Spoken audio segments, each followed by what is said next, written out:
Hello, my name is Day Jones, and this is my reading presentation on SCOR and healthcare process improvement. I wanted to ask the question, hospitals historically benchmark quality measures as performance indicators, but are they missing out on increased revenue by not using business models? This is an overview of an article by Jane H. Malin from 2006.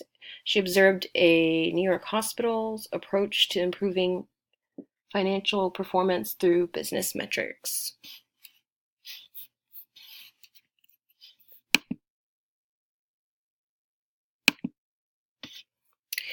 Objectives.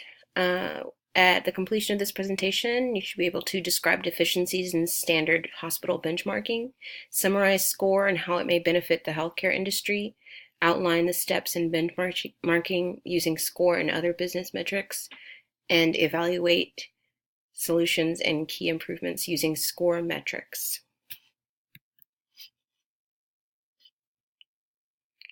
Hospital benchmarking. It's normal practice, and there seems to be a struggle between taking data and transforming that into a strategy.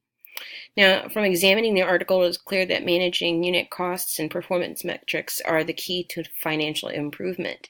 What stunted the healthcare industry at the time of this article was the comparison of hospital standards with little data or control of cost. This hospital decided to use SCOR and other business metrics to change this. Now, the hospital administrators wanted to change service and operation improvements. They wanted to observe cost of business operation assessments, and they wanted to increase operation efficiency while controlling those costs.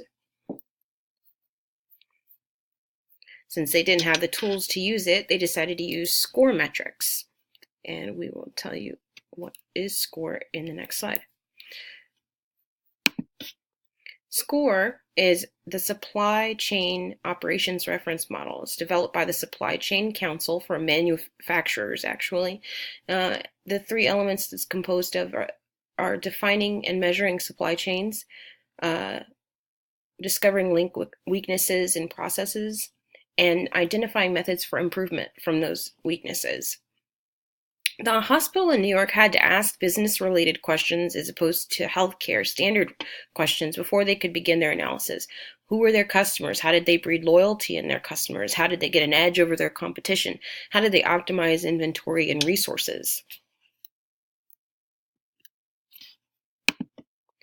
And they did this first by defining the supply chain. This means that they segmented the business, and you could do this by customer type, geographic locale, products, or requirements. The hospital decided to use key care units, and you can see that the different ones that they used were the acute care unit, maternity, day surgery, emergency, and clinical units. Then they also connected customers to customers.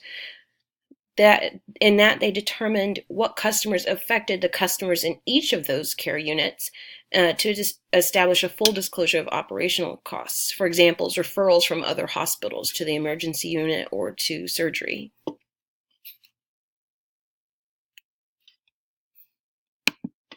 Next, they conducted SWOT analysis, and SWOT, of course, stands for strengths, weaknesses, opportunities, and threats. I listed some of the examples from the hospital. Low patient-to-nurse ratio was one of their strengths. High patient satisfaction scores. One of their weaknesses was declining occupancy rates.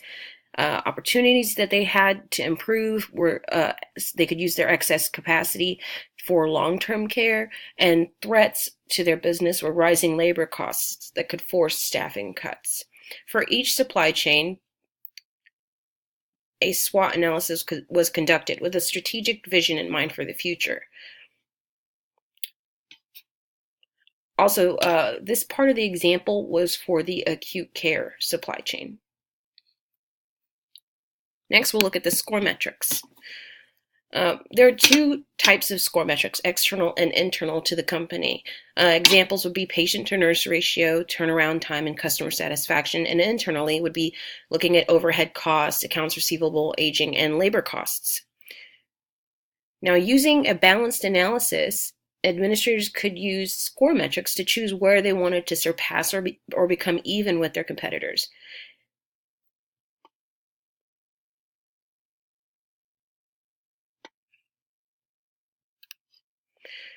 Now, using these comparisons, first, they analyzed the SCOR metrics versus the industry benchmarks. Now, this was the goal, of course. The problem was that the data was unavailable. As it came time for the hospital to compare their data to their competitors, they realized that no one in the healthcare industry was really doing their analyses in the same way. What they did then was to take CMS and professional organizations' profitability data, which was available, and they decided to at least compare those and approach their finances from a profitability standpoint using this model. It took time, and they had to break down the usual aggregate material costs per department they maintained into unit cost components.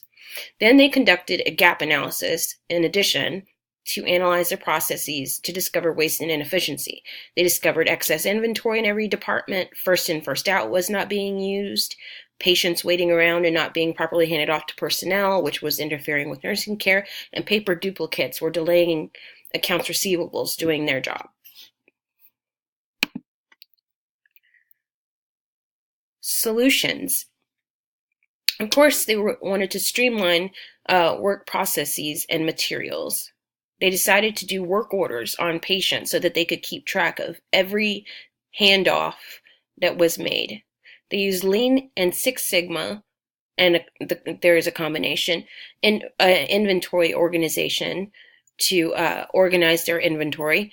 They wanted to upgrade their technology by using barcoded wristbands for drug dispensing and electronic health records as opposed to paper. They wanted to centralize inventory, purchasing, and turnover into one department so that they knew exactly what was coming in and out. And then they decided to sell excess equipment to recoup some of their losses.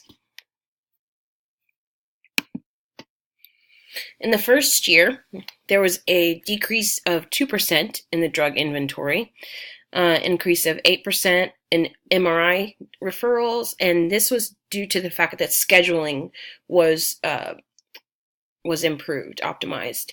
There was a decrease of 40% in prep time for labs and procedures, and they decreased lab costs due to medical records being digitized, and that in turn increased the cash-to-cash cycle for accounts receivable.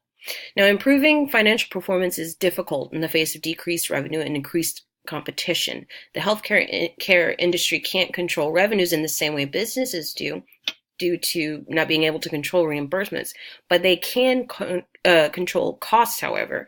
SCOR may not have been used very much in healthcare from the research I could find between 2006 when this article was written and now, but Lean Six Sigma is very popular and used to reduce waste and improve processes in nearly every industry today.